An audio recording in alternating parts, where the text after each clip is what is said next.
Great to see you here again. My name is Luc de Kuster, founder of the Kuster Academy, and in this video I will talk about tools for stakeholder identification and analysis. But before I continue, have a click on the subscribe button, click on the bell button, and every time we have a new video, YouTube will inform you about it. So let's have a look at the first part, which is about the tools for stakeholder identification. When we look at the tools, we can say that we have following tools available. Expert knowledge, we have experts who are specialized in dealing with stakeholders. They can be consulted or they should be consulted when you are dealing with stakeholder identification.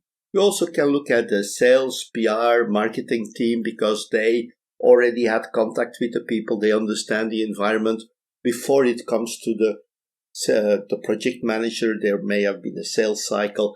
There may be some other reasons. When it's a marketing program, of course, project is related to the marketing team. But there are also the people who are involved, the people who are in fact asking for the project. We can also look at the history of the projects. What did we do before? What type of stakeholders did we consult there or did we identify there? We can look at the organizational structure and also the contracts that have been made, and a very good tool to identify all those elements is what we call mind mapping. Now, mind mapping is a technique where we can use it here for stakeholder identification in the center, and we have different levels. We have the beneficiaries, we have the influencers, we have the government, providers, governance, users, and things like that. So you can create basically a mind map that you can use for all your projects, and you can evaluate what you need. When there is too much, you just eliminate it. You start from all the information you had before. Now, an important element is the question about how to analyze stakeholders. First of all, we have to identify them and find their relevant information. We have to understand what their roles are, the departments they are in or the department they are in, their interest, their knowledge, influence levels, and identification starts with key people, basically the senior management and the sponsor. And from here on, you can find more stakeholders, and it's very important to identify also their communication model. What can be the impact of the stakeholders? I already spoke about the fox hunting, finding the person who will be supporting you internally, not necessarily one of the key top people in the organization, but a person who has an influence to help you to communicate and to influence the relevant people. We also have to look at the reactions of stakeholders. How will they react? How will people react in different situations? And we have to take that into account. Understanding what happened, understanding the people will learn us about their reactions in real life. The first thing that we have here is what we call the salience model. It's basically a Venn diagram where we have power, legitimacy, and urgency. Power is related to the people who have the ability to influence the outcome of the deliverables. Legitimacy is the authority level of the involvement of the stakeholders. What is the level? What can they do? What can they decide on your project? And then we have urgency, which relates to the time expected for the responses. We can classify the stakeholders when we look at the Venn diagram. We have the intersections, which are very important. Certainly the core, the center, where we have people with all three elements: urgency, power, and legitimacy. So these are the critical people, and these are the people we have to focus upon in the first start of the project. These are the people we really have to keep happy. Then we have power and legitimacy. They are dominant people. They typically focus on expectations. There you have to focus on the expectations. You have to manage the expectations, which is always a very nice word when it comes from salespeople. Then we have the dangerous people. So these are the people with power and urgency. We have to engage them. We have to keep them satisfied. We have the dependent people, but those are the people who have the urgency and the legitimacy. They don't have a power, but they could support other people. So you don't really know where they want to go to. Latent only gets involved when something seriously happens. You have to keep them informed, but they're, let's say, not actively involved in it.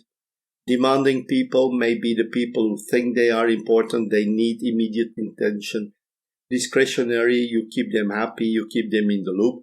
And then you have non-stakeholders. Those can be people who may become stakeholders in the future. You don't know.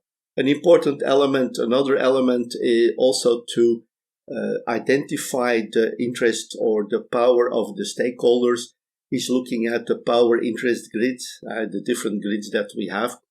And we see people with high interest and high power, we have to manage them closely. The people with high interest, the yellow field, but low power, we keep them informed. And people with low interest and high power, we keep them satisfied. The green people, the green area is related with people or are the people with low interest and low power. And we have to monitor them to see what's happening. So there are different models here. Is also the Stakeholder Cube. There are different elements that you find here. We have more than 2 dimensions. Here we have 3 dimensions. And you see that we have to go through those 3 axes. We call it the Stakeholder Cube. Attitude, what is the actual attitude and desired attitude? Is it active or passive? Power, is it high or low power of the people? And we can find the different points in those different boxes. Interest, is it a backer or a blocker? And what is the interpretation of this? Well, we can find it on this drawing. We see all the different elements, power, interest, and attitude. And we can find somebody with a very high power, with a very high interest, and a very high attitude. So we have the influential active backer, and we find those different elements. So we can classify them in this 3-dimensional framework. It gives more possibilities than just a 2-dimensional framework.